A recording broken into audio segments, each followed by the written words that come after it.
మీకు bank accounts ఉన్నాయా? అయితే ఈ వీడియో మీకోసమే. ఎందుకంటే ఈ వీడియోలో బ్యాంకులు మనకి అస్సలు చెప్పని 7 బ్యాంకింగ్ రూల్స్ చెప్తా.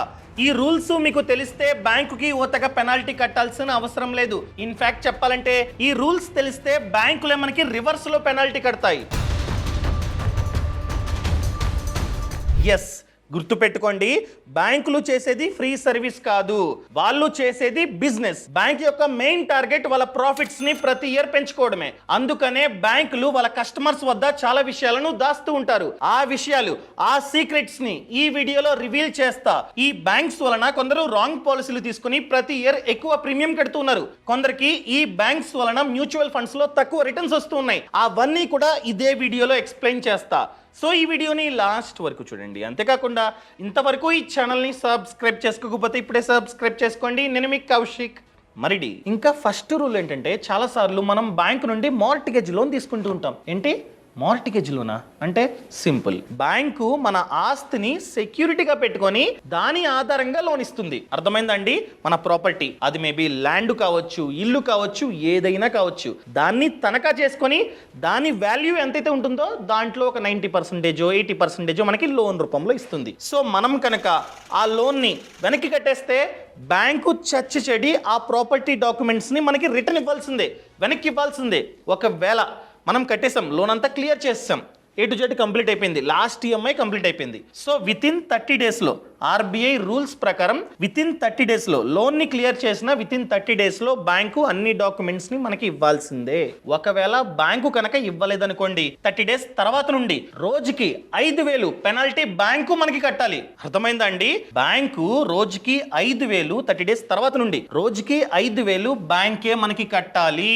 ఓన్లీ మార్టిగేజ్ లోన్కే కాదు. ఫర్ ఎగ్జాంపుల్ హోమ్ లోన్, మీరు హోమ్ లోన్ తీసుకున్నారు, అంతా కట్టేశారు, చివరి EMI కూడా కట్టేశారు. సో బ్యాంకు వద్ద మన డాక్యుమెంట్స్ ఉంటాయి. ఏ ఇంటికైతే హోమ్ లోన్ తీసుకున్నారో ఆ ఇంటి యొక్క సేల్ డీడ్ కావచ్చు, లేకపోతే టైటిల్ డీడ్ కావచ్చు, ఇవన్నీ ఒరిజినల్ డాక్యుమెంట్స్ బ్యాంకు వద్దే ఉంటాయి. సో హోమ్ లోన్ని క్లియర్ చేయగానే NOCతో పాటు ఇవన్నీ డాక్యుమెంట్స్ మనమైతే తెచ్చుకోవాలి. సో బ్యాంకు కూడా వితిన్ 30 డేస్లోనే ఇవ్వాలి. ఒకవేళ ఇవ్వలేదనుకోండి, 31st డే నుండి ప్రతిరోజు 5,000 పెనాల్టీ మనకైతే బ్యాంకు కట్టాల్సిందే. ఫర్ ఎగ్జాంపుల్ ఒక 3 months తర్వాత బ్యాంక్ ఇచ్చింది డాక్యుమెంట్స్ అన్ని, రూల్ ప్రకారం 1 monthలో ఇవ్వాలి. So 1 month grace period. ఈ 1 monthను తీసేయండి. 3 months తర్వాత ఇచ్చింది, హోమ్ లోన్ క్లియర్ చేసిన 3 months తర్వాత బ్యాంకు అన్ని డాక్యుమెంట్స్ ఇచ్చింది, సేఫ్గా ఇచ్చింది. కాకపోతే గ్రేస్ పీరియడ్ 1 month. RBI ఇచ్చిన grace period 1 month. So 1 month కాకుండా ఎంత ఎక్స్ట్రా ఉంది? 2 months. 2 months ఎక్స్ట్రాగా మన డాక్యుమెంట్స్ బ్యాంక్ వద్ద ఉన్నాయి. సో రోజుకి 5,000 పెనాల్టీ. 5,000 ఇంటూ 60 days అంటే 3 lakhs. మన documents plus 3 lakhs penalty bank మనకి చెల్లించాలి. అర్థమైందండి? ఇది తెలియక చాలామంది 3 months తర్వాత 4 months తర్వాత ఒరిజినల్ డాక్యుమెంట్స్ తెచ్చుకుంటున్నారు. బ్యాంక్ కూడా అడగట్లేదు కదా అని చెప్పి లేట్గా ఇస్తుంది. సో ఇక నుండి ఈ రూల్ని గుర్తుపెట్టుకోండి. ఫర్ ఎగ్జాంపుల్ బ్యాంకులో మన డాక్యుమెంట్స్ పోయాయి, అలాంటప్పుడు బ్యాంకు రెస్పాన్సిబిలిటీ తీసుకొని ఆ డాక్యుమెంట్స్ని మనకి ఇవ్వాల్సిందే. ఎలా ఇస్తుంది? పోతే డూప్లికేట్ డాక్యుమెంట్స్ని క్రియేట్ చేయించి బ్యాంకే మనకి ఇవ్వాల్సిందే. అర్థమైందండి? ఇంకా సెకండ్ వన్, కొన్నిసార్లు మనం ATMకి వెళ్తాం, ATMకి వెళ్ళి కార్డు పెట్టి 2,000 విత్డ్రా చేయడానికి ట్రై చేస్తాం, డబ్బులు కట్ అవుతాయి, కానీ ATM నుండి డబ్బులు రావు. కానీ ఇలాంటి సందర్భాల్లో 99% డబ్బు అన్నది వెనక్కి వస్తుంది. ఎంతైతే కట్ అయిందో ఆ డబ్బు ఆన్ ది స్పాట్ వెనక్కి అయితే వస్తుంది, మెసేజ్ కూడా మనకైతే వస్తుంది. కానీ కొన్ని సందర్భాల్లో డబ్బు అన్నది వెంటనే వెనక్కి రాదు. RBI రూల్ ప్రకారం ఈ డబ్బు ఎంతైతే కట్ అయిందో ఆ డబ్బు 5 working daysలో వెనక్కి రావాల్సిందే. ఒకవేళ 5 working daysలో రాలేదనుకోండి, 6th working day రోజు నుంచి బ్యాంకు రోజుకి 100 పెనాల్టీ మనకి కట్టాలి. అర్థమైందా అండి? ఫర్ ఎగ్జాంపుల్ మీరు 2,000 తీయడానికి ట్రై చేశారు. సో 1 month వరకు డబ్బు అనేది వెనక్కి రాలేదు. సో 1 month తర్వాత 31st రోజు వాడు వెనక్కి వేస్తూ ఉన్నాడు అనుకుందాం. బ్యాంకు వాడు మీ డబ్బుని వెనక్కి వేస్తూ ఉన్నాడు. సో మీ డబ్బుతో పాటు ఎంత పెనాల్టీ బ్యాంకు వాడు వెయ్యాలంటే, సో 5 days టైం ఇచ్చింది RBI. ఈ 5 days తీసేయండి, 30 daysలో 5 days తీసేయండి, 25 days ఉంది ఎక్స్ట్రాగా. So 25 into 100 2,500. ఈ 2,500 పెనాల్టీ, మీ డబ్బు 2,000. So 2,000 plus 2,500 4,500. ఇంత డబ్బు బ్యాంకు మీకు రివర్స్లో వేయాల్సిందే. బై ఎనీ ఛాన్స్ బ్యాంకు కనుక పెనాల్టీ ఇవ్వను అని చెప్తే అప్పుడు మీరు బ్యాంకింగ్ అంబుడ్స్మెన్ లో కంప్లైంట్ ఇవ్వచ్చు. సో ఆర్బీఐ వెబ్సైట్ లోకి వెళ్ళి ఈ ఆప్షన్ ని క్లిక్ చేసి డైరెక్ట్ గా మీరైతే కంప్లైంట్ ఇవ్వచ్చు. కంప్లైంట్ ఇచ్చిన తర్వాత మీ పెనాల్టీ మీ బ్యాంక్ అకౌంట్ లో వేస్తుంది బ్యాంక్. ఇంకా థర్డ్ వన్ చూసుకున్నట్లయితే మనం మినిమం బ్యాలెన్స్ ని మెయింటైన్ చేయట్లేదని ఆ ఛార్జ్ అని ఈ ఛార్జ్ అని ఉన్న బ్యాలెన్స్ ని మైనస్ లోకి తీసుకెళ్తూ ఉంటుంది బ్యాంకు. ఎస్, కొందరి బ్యాంక్ బ్యాలెన్స్ చూసుకున్నట్లయితే -1000, -2000, -3000 ఆ విధంగా ఉంటుంది. కానీ కొత్త ఆర్బీఐ రూల్ ప్రకారం ఏ బ్యాంకుకైనా సరే డబ్బులన్నీ కట్ చేసుకొని ఉన్న బ్యాలెన్స్ని జీరో చేయడానికి అధికారం ఉంది. కానీ ఆ బ్యాలెన్స్ని మైనస్ బ్యాలెన్స్ చేయడానికి బ్యాంకుకి అధికారం లేదు. ఎస్, ఆర్బీఐ కొత్త రూల్ ప్రకారం మైనస్ చేయడానికి లేదండి.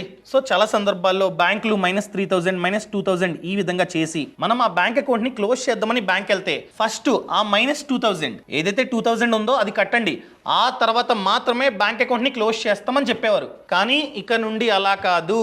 మనం మైనస్ బ్యాలెన్స్ని ₹1 కూడా బ్యాంకుకి కట్టాల్సిన అవసరం లేదు. అర్థమైందండి? ఇది కొత్త రూల్.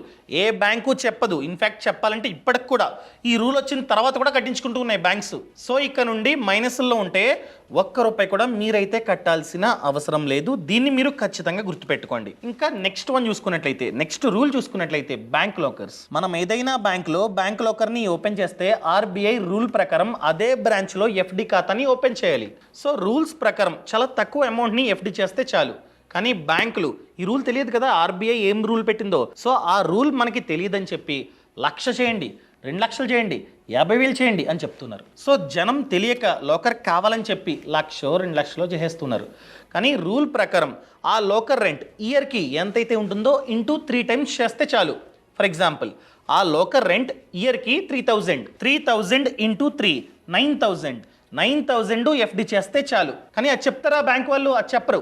1,00,000 చేయండి, 2 లక్షలు చేయండి అని చెప్తున్నారు. సో రూల్స్ ప్రకారం లోకర్ రెంట్ ఇయర్కి ఎంతైతే ఉంటుందో ఇంటూ 3 టైమ్స్ ఎఫ్డి చేస్తే చాలు. క్లియర్? అండ్ ఈ లోకర్ని ఓపెన్ చేసిన తర్వాత చాలామంది కరెన్సీ నోట్స్ లేదా దస్తావేజులు పెట్టుకుంటున్నారు, డాక్యుమెంట్స్. అలా పెట్టకండి.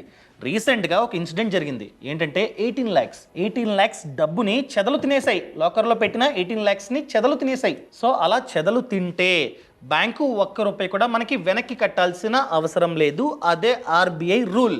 ఎందుకంటే ఆర్బీఐ ప్రకారం డబ్బు ఉంటే బ్యాంకులో డిపాజిట్ చేసుకోవాలి, సేవింగ్స్ అకౌంట్లో, లేదా ఎఫ్డి చేసుకోవాలి.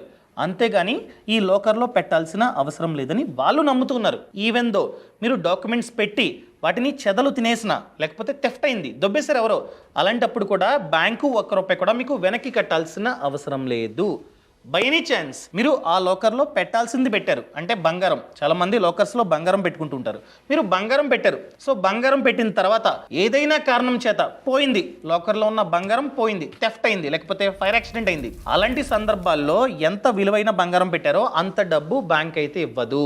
ఆర్బీఐ రూల్స్ ప్రకారం మీరు ఇయర్కి ఎంతైతే లోకర్ రెంట్ కడుతున్నారో ఇంటూ 100 టైమ్స్. ఫర్ ఎగ్జాంపుల్, మీరు లోకర్ రెంట్ని 3,000 కడుతున్నారు, 3,000 పర్ ఇయర్, 3,000 ఇంటూ 100 అంటే 3 lakh. సో బ్యాంకు మనకి 3 lakhs వెనక్కి ఇస్తుంది. ఫర్ ఎగ్జాంపుల్, మీ బంగారం విలువ జస్ట్ 2 lakhs అండి. అందులో ఉన్న బంగారం విలువ 2 lakhs అయినా కూడా రూల్స్ ప్రకారం 3 lakhs బ్యాంక్ అయితే వెనక్కిస్తుంది. ఫర్ ఎగ్జాంపుల్, మీ బంగారం విలువ 10 lakhs అండి. అలాంటప్పుడు రూల్స్ ప్రకారం 3 lakhs వెనక్కి వస్తాయి. మీరు అనుకోవచ్చు, నా బంగారం విలువ 10 lakhs, ఏదైనా అయితే నాకు వచ్చేది 3 lakhs, ఇదేంటి? కంగారు పడకండి. ఇలా జరగడం చాలా రేరు. 99% మీ బంగారం సేఫే.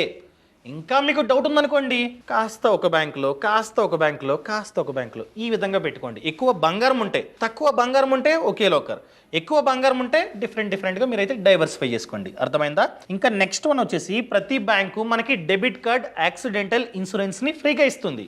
మీ దగ్గర ఏటీఎం కార్డ్ అనగా డెబిట్ కార్డ్ ఉన్నట్లయితే మీకు ఫ్రీగా యాక్సిడెంటల్ ఇన్సూరెన్స్ అన్నది ఉన్నట్లే. చాలా మందికి తెలియదు. అంటే మనకి ఏదైనా జరిగితే, ముఖ్యంగా యాక్సిడెంట్ అయ్యి మనం కనుక చనిపోతే మన కుటుంబానికి ఆ బ్యాంకు 10 lakhs వరకు ఇన్సూరెన్స్ని ప్రొవైడ్ చేస్తుంది. ఆ బ్యాంకు మన కుటుంబానికి 10 lakhs వరకు ఇస్తుంది. చాలా మందికి మ్యాటర్ తెలియదు. చాలా మంది రోడ్ యాక్సిడెంట్లో చనిపోతున్నారు. వాళ్ళు డెబిట్ కార్డ్ని యూజ్ చేస్తుంటారు. వాళ్ళు కనుక అప్లై చేసుకుంటే 10 lakhs వరకు డబ్బు వాళ్ళ కుటుంబానికి వెళ్తుంది. కానీ తెలుసా మీకు ఇది? చాలా మందికి తెలియదు. ఫర్ ఎగ్జాంపుల్, XYZ అనే పర్సన్ ఈ రోజు యాక్సిడెంట్ అయ్యి చనిపోయాడు. అతనికి డెబిట్ కార్డు ఉంది. అతను మంచిగానే యూజ్ చేస్తూ ఉన్నాడు. ఇక్కడ కండిషన్ ఏంటంటే, లాస్ట్ 90 daysలో ఆ డెబిట్ కార్డుతో ఒక్క ట్రాన్సాక్షన్ అయినా చేసి ఉండాలి. సో ఇతను చేశాడు, ఫైన్. సో అతనికి ఇన్సూరెన్స్ అన్నది యాక్టివ్గా ఉన్నట్లే. పైగా ₹1 కూడా ప్రీమియం కట్టాల్సిన అవసరం లేదు. ఫర్ ఎగ్జాంపుల్ మీ వద్ద కార్డు ఉంది, మీరు ₹1 కూడా ప్రీమియం కట్టాల్సిన అవసరం లేదు, అది ఫ్రీ, ప్రతి ఒక్కరికి ఫ్రీయే. సో ఇతను చనిపోగానే వితిన్ 30 డేస్లో, చనిపోయిన వితిన్ 30 డేస్లో వీళ్ళ ఫ్యామిలీ ఏదైతే బ్యాంక్ యొక్క డెబిట్ కార్డ్ని యూజ్ చేస్తున్నాడో ఆ బ్యాంక్ వెళ్ళి ఈ అన్ని documents, for example claim form, bank వెళ్ళగానే క్లెయిమ్ ఫామ్ ఇస్తారు, దాన్ని మనమైతే ఫిల్ చేయాలి. దాంతోపాటు FIR కాపీ, యాక్సిడెంట్ అయ్యి చనిపోయాడు అని చెప్పి ప్రూఫ్ అనమాట, FIR కాపీ ఉండాలి. అండ్ దాంతోపాటు post mortem report, death certificate, pan card, Aadhaar card, address proof and copy of debit card, ఏదైతే డెబిట్ కార్డ్ని యూజ్ చేశాడో దాని యొక్క కాపీ అనమాట. ఇవన్నీ మనమైతే బ్యాంక్ వెళ్ళి సబ్మిట్ చేయాలి. కాస్త టైం ఇస్తారు. ఎంత టైము? చనిపోయిన వితిన్ 60 డేస్లో ఈ డాక్యుమెంట్స్ అన్ని మనమైతే సబ్మిట్ చేయాలి. అర్థమైందండి? అంతే టైం. చనిపోయిన తర్వాత 60 డేస్ వరకు టైం ఉంటుంది. ఈ 60 డేస్లో మీరైతే అన్ని డాక్యుమెంట్స్ సబ్మిట్ చేయాలి. సబ్మిట్ చేసిన తర్వాత బ్యాంకు కాస్త ఎంక్వైరీ చేస్తుంది, అన్ని చూసుకుంటారు, అన్ని డాక్యుమెంట్స్ చూస్తారు, నిజంగానే యాక్సిడెంట్ అయి చనిపోయాడా లేకపోతే సూసైడ్ చేసుకున్నాడా ఏంటి అని చెప్పి ఎంక్వైరీ చేస్తారనమాట. వాళ్ళ ఎంక్వైరీ అంతా అయిన తర్వాత ఓకే జెన్యూన్ గా యాక్సిడెంట్ అయ్యి చనిపోయాడు అని చెప్పి వాళ్ళు డిసైడ్ అయిన తర్వాత క్లెయిమ్ ని అప్రూవ్ చేస్తారు. సో క్లెయిమ్ అప్రూవ్ చేసిన వితిన్ 10 డేస్ లో వాళ్ళ కుటుంబ బ్యాంక్ అకౌంట్ లో డబ్బు అనేది పడుతుంది. 10 lakhs అనుకోండి కవరేజ్, డిపెండ్స్ అపాన్ కార్డ్. కొన్ని కార్డ్స్ కి 3 lakhs కవరేజ్, కొన్ని కార్డ్స్ కి 5 lakhs, కొన్ని కార్డ్స్ కి 10 lakhs. 10 lakhs అనుకోండి, 10 lakhs చచ్చి ఆ బ్యాంకు కుటుంబ బ్యాంక్ అకౌంట్ లో వేయాల్సిందే డబ్బు. ఇలా ఇదైతే వర్క్ అవుతుంటుంది. ఇంకా 6th one, ఇది చాలా అంటే చాలా ఇంపార్టెంట్. మనం ఏదో ఒక పని మీద బ్యాంక్ వెళ్తాం, డిపాజిట్ చేయాలని చెప్పి బ్యాంక్ వెళ్తాం, వాళ్ళు సర్వీస్ అంతా ఇస్తారు. ఇచ్చిన తర్వాత సార్ మీకు హెల్త్ ఇన్సూరెన్స్ పాలసీ ఉందా, టర్మ్ ఇన్సూరెన్స్ ఉందా, అబ్బో లేదా సార్ ఇస్తాను సార్ తీసుకోండి సార్ అంటారు. మనమేమో అవును కదా, హెల్త్ ఇన్సూరెన్స్ టర్మ్ ఇన్సూరెన్స్ లేదు కదా, సర్లేండి సార్ ఇవ్వండి అంటాం. అప్పుడు వాళ్ళు చేసేది ఏంటంటే వాళ్ళ బ్యాంకుకి సంబంధించిన ఇన్సూరెన్స్ పాలసీనే కట్టబెడతారు. ఫర్ ఎగ్జాంపుల్ మీరు SBI బ్యాంక్ వెళ్ళారనుకోండి, మీకు హెల్త్ ఇన్సూరెన్స్ కావాలనుకోండి, వాళ్ళు ఏం చేస్తారంటే SBI బ్యాంకుదే అనగా SBI బ్రాండ్దే సెపరేట్ గా కంపెనీ ఉంది ఇన్సూరెన్స్ ది, ఏంటది SBI జనరల్ ఇన్సూరెన్స్. సో దాంట్లో హెల్త్ ఇన్సూరెన్స్ అనేది ఒక ప్రొడక్ట్ అనమాట. సో దాన్ని కట్టబెడతారు. అంటే ఇది బ్యాడ్ అని చెప్పను, SBI జనరల్ ఇన్సూరెన్స్ లో హెల్త్ ఇన్సూరెన్స్ బ్యాడ్ అని చెప్పను. నేను చెప్పేది ఏంటంటే అదొక కంపెనీయే కాదు, చాలా ఉన్నాయి. సో మీరు కనుక పాలసీ తీసుకుందాం అనుకున్నట్లయితే కంపేర్ చేసుకోండి. చాలా అంటే చాలా హెల్త్ ఇన్సూరెన్స్ కంపెనీలు మార్కెట్లో ఉన్నాయి. So claim settlement ratio, network hospital ఇవన్నీ చూసుకొని ఏదైతే బాగుంటుందో దాన్నే కొనుక్కోండి. అంతేగాని బ్యాంక్ వాళ్ళు చెప్పారని చెప్పి బ్లైండ్గా మీరైతే తీసుకోకండి. అదేవిధంగా టర్మ్ ఇన్సూరెన్స్, సార్ మంచి ప్లాను మా బ్యాంక్లో ఉంది సార్ తీసుకోండి సార్ అంటారు. ఫర్ ఎగ్జాంపుల్ మీరు SBI బ్యాంక్ వెళ్ళారనుకోండి, SBI లైఫ్ ఇన్సూరెన్స్ అనేది సెపరేట్గా కంపెనీ, టర్మ్ ఇన్సూరెన్స్ ఇచ్చే కంపెనీ. సో ఆ కంపెనీలో ఉన్న ఇదొక ఎండోమెంటో యూలిపో అంట కడతారు. మనకి కావాల్సింది ప్యూర్ టర్మ్. ఏమనుకున్నాం, ప్రీమియం తక్కువ ఉండాలి, కవరేజ్ ఎక్కువ ఉండాలి అని చెప్పి మీరైతే కోరుకున్నారు. కానీ వాళ్ళు ఏం చేస్తారంటే సార్ ఈ ప్లాన్ తీసుకోండి సార్, ఇన్ని సంవత్సరాలు కడితే చాలు, ఈ టెన్యూర్ తర్వాత ఇంత డబ్బు మీకు వస్తుంది అని చెప్తారు. ఎందుకంటే వాటిల్లోనే ఎక్కువ కమిషన్ ఉంటుంది. ఎవరైతే ఇన్సూరెన్స్ ప్రోడక్ట్ని మీకు అమ్ముతూ ఉన్నారో వాళ్ళు ఇన్సూరెన్స్ ఏజెంట్, ఆ కంపెనీకి సంబంధించిన ఇన్సూరెన్స్ ఏజెంట్. మోస్ట్లీ బ్యాంకుల్లో వాళ్ళు ఉంటారండి, మోస్ట్లీ ఉంటారు. సో వాళ్ళు కమిషన్ కోసం మీకు ఎండోమెంట్ ప్లానో యూలిప్ ప్లానో అమ్ముతారు. ఎండోమెంట్ ప్లాన్ అనేది ఎలా వర్క్ అవుతుందంటే, ఫర్ ఎగ్జాంపుల్ మీకు కవరేజ్ ఎక్కువ కావాలి, ప్రీమియం తక్కువ ఉండాలి, కానీ ఇక్కడ రివర్స్ ఉంటుందన్నమాట. సో ప్రీమియం చూసుకున్నట్లయితే సంవత్సరానికి 50,000 ఉంటుంది అండ్ కవరేజ్ 5 lakhs ఉంటుంది. సో టెన్యూర్ తర్వాత మీకు రిటర్న్స్ వస్తాయి, దాన్ని చూపించి అమ్మేస్తారనమాట. ఈవెన్ యూలిప్ కూడా అదే విధంగా వర్క్ అవుతుంటుంది. అదే ప్యూర్ టర్మ్ అనుకోండి, జస్ట్ ఫర్ ఎగ్జాంపుల్ 1 కోటి కవరేజ్ కావాలనుకోండి, ప్రీమియం సంవత్సరానికి ఎలా చూసుకున్నా కూడా ఒక 13,000, 14, 15 ఈ విధంగా ఉంటుంది. ఏజ్ తక్కువైతే ఎంత డిఫరెన్స్ ఉంది. ఇది ₹1 ప్రీమియం 15,000, అది కవరేజ్ 5 లక్షలు, ప్రీమియం 50,000. ఇంత డిఫరెన్స్ ఉంటుందన్నమాట. సో వాళ్ళ ట్రాప్లో పడకండి, వాళ్ళ కమిషన్ కోసం వాళ్ళు చూసుకుంటారు. నేను చెప్పేది ఏంటంటే కంపేర్ చేసుకోండి. ప్రతి కంపెనీ పాలసీ చూడండి. మీరు అడగొచ్చు ఎలా చూడాలండి, ప్రతి బ్యాంకు లేకపోతే ప్రతి ఇన్సూరెన్స్ కంపెనీకి వెళ్ళి అడగాలా, లేకపోతే ఆన్లైన్లో ప్రతి ఇన్సూరెన్స్ కంపెనీ వెబ్సైట్ ఓపెన్ చేసి చెక్ చేసుకోవాలా? అవసరం లేదు. ఒక ప్లాట్ఫామ్ ఉంది, పాలసీ బజార్. ఈ ప్లాట్ఫామ్లో ఏంటంటే హెల్త్ ఇన్సూరెన్స్ కావచ్చు, టర్మ్ ఇన్సూరెన్స్ కావచ్చు, కంపేర్ చేసుకొని మీరు తీసుకోవచ్చు అనమాట. సో 51 ఇన్సూరెన్స్ కంపెనీలు ఉంటాయి, మీరు కంప్లీట్గా ఫిల్టర్ చేసుకోవచ్చు. For example health insurance plan మీరు తీసుకుంటున్నారు, సింపుల్గా claim settlement ratio filter, network hospitals filter, ఇలా ఫిల్టర్ పెట్టుకుంటే ఏ కంపెనీకి అయితే claim settlement ratio, network hospitals ఇవన్నీ ఎక్కువ ఉన్నాయో అవే ఫస్ట్ కనిపిస్తాయి. సో ప్రైస్ కూడా కంపేర్ చేసుకొని, కంపెనీని కంపేర్ చేసుకొని తీసుకోండి అనమాట. సో ఇలా మీరు డైరెక్ట్ గా పాలసీ బజార్ వెబ్సైట్ లో తీసుకోవచ్చు. ఎలా తీసుకోవాలండి, లింక్ ఎక్కడ, కింద డిస్క్రిప్షన్ లోనే పక్కన కామెంట్స్ లోనే ఉంది, క్లిక్ చేయండి. హెల్త్ ఇన్సూరెన్స్ కావాలంటే హెల్త్ ఇన్సూరెన్స్, టర్మ్ ఇన్సూరెన్స్ కావాలంటే టర్మ్ ఇన్సూరెన్స్, రెండు ఒకేలాగా పనిచేస్తాయి అనమాట. ప్రాసెస్ అంతా సేమ్, మీరు కావాలంటే రెండు తీసుకోవచ్చు. ఫర్ ఎగ్జాంపుల్ హెల్త్ ఇన్సూరెన్స్ గురించి మాట్లాడుకుందాం. క్లిక్ చేసిన తర్వాత మీ డీటెయిల్స్ అన్ని ఇవ్వాలి, ఇచ్చిన తర్వాత ఈ విధంగా ఇంటర్ఫేస్ అనేది ఓపెన్ అవుతుంది అనమాట. మీరు కంపేర్ చేసుకొని ఫిల్టర్ చేసుకొని మంచి పాలసీని చూస్ చేసుకోవచ్చు. సో కోటి కవరేజ్ గల పాలసీ చూసుకున్నట్లయితే మంత్ కి 430 రూపీస్ నుంచి స్టార్ట్ అవుతుంది. ఈ వెబ్సైట్ లో హెల్త్ ఇన్సూరెన్స్ మీద ఎక్స్ట్రాగా 25% వరకు డిస్కౌంట్ ఉంది. 51 ఇన్సూరెన్స్ కంపెనీలు కనిపిస్తాయి, మీరు కంపేర్ చేసుకోవచ్చు అనమాట. అండ్ 30-minute క్లైమ్ సపోర్ట్ కూడా ఉంది, free dedicated claim assistance support కూడా ఉందన్నమాట. అండ్ ఇప్పుడు టర్మ్ ఇన్సూరెన్స్ గురించి మాట్లాడుకుందాం. సేమ్ ప్రాసెస్, మన డీటెయిల్స్ అని ఇచ్చిన తర్వాత ఇంటర్ఫేస్ ఓపెన్ అవుతుంది. 51 ఇన్సూరెన్స్ కంపెనీలు కనిపిస్తాయి, కంపేర్ చేసుకుని ఫిల్టర్ చేసుకుని మంచి పాలసీని తీసుకోవచ్చు అనమాట. ఫర్ ఎగ్జాంపుల్ ఫిల్టర్ చూసుకున్నట్లయితే claim settlement ratio, solvency ratio, ఇవన్నీ మనమైతే ఫిల్టర్ చేసుకోవచ్చు. అండ్ ఏ కంపెనీలో ప్రీమియం తక్కువ ఉందో కూడా మీరు చూసుకోవచ్చు అనమాట. ఫర్ ఎగ్జాంపుల్ 2 కోట్ల కవరేజ్ గల పాలసీ మంత్ కి 600 నుంచి 700 వరకు మాత్రమే ప్రీమియం ఉంటుంది. Depends upon age. మీ ఏజ్ తక్కువ అయితే ఇంత తక్కువ ప్రీమియం ఉంటుంది. మీరు కావాలంటే కవరేజ్ ని 20 crore వరకు ఎక్స్టెండ్ చేసుకోవచ్చు. ఈ ప్లాట్ఫామ్ లో టర్మ్ ఇన్సూరెన్స్ మీద 15% వరకు డిస్కౌంట్ ఉంది. ట్యాక్స్ బెనిఫిట్ మనకైతే వస్తుంది. అండ్ 24/7 క్లైమ్ అసిస్టెన్స్ ఉంది. And dedicated relationship manager support కూడా ఉంటుంది అనమాట. సో మీ ఫ్యామిలీ ఫ్యూచర్ లో ఈజీగా క్లైమ్ చేసుకోవచ్చు అనమాట. అర్థమైందా అండి? నేను చెప్పేది ఏంటంటే ఒక బ్యాంకు మీద డిపెండ్ అవ్వకండి, ఒక ఇన్సూరెన్స్ కంపెనీ మీద డిపెండ్ అవ్వకండి. అన్ని కంపేర్ చేసుకోండి, ఏదైతే బాగుందో అది మాత్రమే తీసుకోండి. ఎందుకంటే ఫ్యూచర్ లో అది ఇంపార్టెంట్. ఇప్పుడు ఏదో బ్యాంక్ వాళ్ళు చెప్పారు కదా అని చెప్పి తీసుకున్నారు, అది మంచిదైతే ఓకే, నో ప్రాబ్లం. అది మంచిది కాకపోతే మనమే ఫేస్ చేయాలి ప్రాబ్లమ్స్ ని ఫ్యూచర్ లో క్లైమ్ టైంలో. సో అందుకనే కంపేర్ చేసుకుని మంచి పాలసీని తీసుకోండి. ఇంకా లాస్ట్ రూల్ చూసుకున్నట్లయితే చాలా మంది మ్యూచువల్ ఫండ్స్ లో ఇన్వెస్ట్మెంట్ చేద్దామని బ్యాంక్ వెళ్తారు. ఫర్ ఎగ్జాంపుల్ SBI బ్యాంక్ వెళ్ళారు, మ్యూచువల్ ఫండ్స్ లో ఇన్వెస్ట్మెంట్ చేద్దాం అనుకుంటున్నాం అని చెప్పగానే ఆ బ్యాంక్ లోనే మ్యూచువల్ ఫండ్స్ కి సంబంధించిన ఒక ఏజెంట్ ఉంటాడు ఖచ్చితంగా. లేకపోతే పిలిపిస్తారు, సార్ కొంచెం సార్ కూర్చోండి సార్ అని చెప్పి ఫోన్ చేస్తారు. వచ్చేస్తాడు ఏజెంట్, వచ్చేసి సార్ మా బ్యాంక్ లో మంచి ఫండ్స్ ఉన్నాయి, ఇన్వెస్ట్మెంట్ చేయండి సార్ అంటాడు. ఏం చెప్తాడు? ఫండ్స్ మార్కెట్లో చాలా ఏఎంసీస్ ఉన్నాయి, అసెట్ మేనేజ్మెంట్ కంపెనీస్ ఉన్నాయి, కానీ వాడు చెప్పేది SBI మ్యూచువల్ ఫండ్ గురించే. ఎందుకంటే మీరు SBI బ్యాంక్ వెళ్ళారు, HDFC బ్యాంక్ వెళ్తే HDFC మ్యూచువల్ ఫండ్స్ గురించి చెప్తాడు. అర్థమైందండి? SBI బ్యాంక్ వెళ్ళారు for example, SBI small cap fund, SBI large cap fund, SBI ఆ ఫండ్, ఈ ఫండ్ అంటాడు. ఈ 4 చెప్తాడు. 4 ఇన్వెస్ట్మెంట్ చేయించుకుంటాడు. వాడు ఇన్వెస్ట్మెంట్ చేపిస్తుంది రెగ్యులర్ మ్యూచువల్ ఫండ్స్ లో, డైరెక్ట్ లో కాదు. ఎప్పుడైనా సరే డైరెక్ట్ మ్యూచువల్ ఫండ్స్ లో మనమైతే ఇన్వెస్ట్మెంట్ చేయాలి. బ్యాంక్ వెళ్తే ఖచ్చితంగా వాళ్ళు రెగ్యులర్ మ్యూచువల్ ఫండ్సే ఇస్తారు. సో ఇక్కడ ఏజెంట్ ఉన్నాడు కదా మిడిల్ లో, చెప్తున్నాడు, అడ్వైస్ ఇస్తున్నాడు కదా, ఈ ఫండ్ ఈ ఫండ్ ఈ ఫండ్ ఈ ఫండ్ అని. సో అందుకని చెప్పి వాడు కమిషన్ తీసుకుంటాడు అనమాట. సో ఎక్స్పెన్స్ రేషియో చూసుకుంటే డైరెక్ట్ తో కంపేర్ చేస్తే ఎక్కువ ఉంటుంది. For example SBI small cap ఫండే చూద్దాం. Regular mutual fund expense ratio 1.5%. SBI small cap fund అంటే ఎంతైతే ప్రాఫిట్ వస్తుందో ఆ ప్రాఫిట్ లో 1.5% కమిషన్ గా కట్ అయిపోతుంది. అదే డైరెక్ట్ మ్యూచువల్ ఫండ్ కి చూసుకున్నట్లయితే 0.7%. ఎంత తేడా ఉంది? డైరెక్ట్ కి 0.7, రెగ్యులర్ కి 1.5.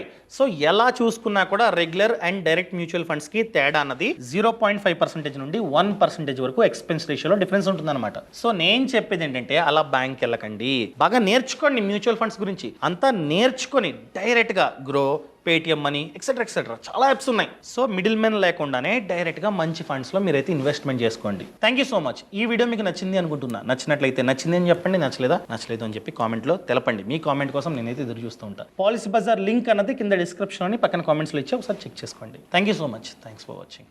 జై హింద్.